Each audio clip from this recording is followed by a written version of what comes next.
Le feu d'artifice semi-automatique se compose de plusieurs modules pyrotechniques. Il est livré accompagné d'une notice, de sacs de protection pluie, de pinces de déclenchement électrique et d'un système de tir sans fil contrôlable depuis votre smartphone. Pour transformer votre téléphone en télécommande de tir, téléchargez simplement l'application Secure Pyro en visant le QR code imprimé sur l'emballage à l'aide de l'appareil photo.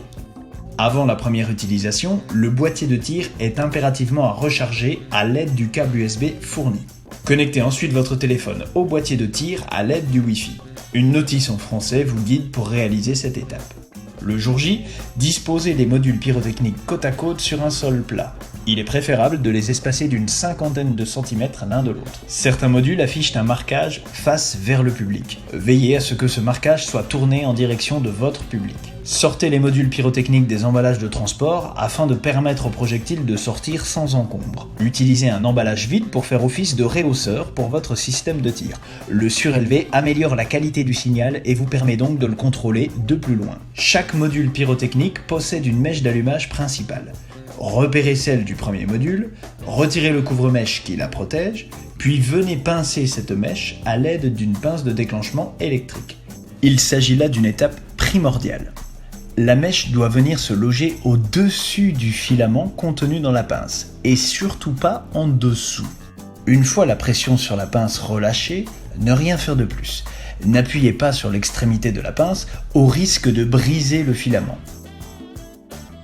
Cette image illustre une insertion correcte. Ici, la mèche s'allumera bien. Cette image illustre une insertion non correcte. Ici, la mèche ne s'allumera pas. Répétez l'opération pour chaque module. Il convient à présent de relier chaque pince de déclenchement au système de tir.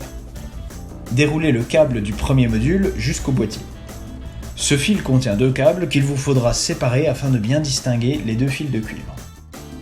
Vous pouvez les plier en deux pour épaissir le cuivre et ainsi garantir une meilleure connectique. Le boîtier de tir peut accueillir jusqu'à 5 pinces de déclenchement. Le module 1 se branche en ligne 1, le module 2 vient se brancher sur la ligne 2 et ainsi de suite. Ici nous branchons le module 3, nous mettons un fil dans l'entrée noire et l'autre fil dans l'entrée rouge. Il n'y a pas de polarité, n'importe lequel des deux fils peut aller dans n'importe laquelle des deux entrées. Répétez l'opération pour chaque module, vous pouvez tester la qualité de vos branchements.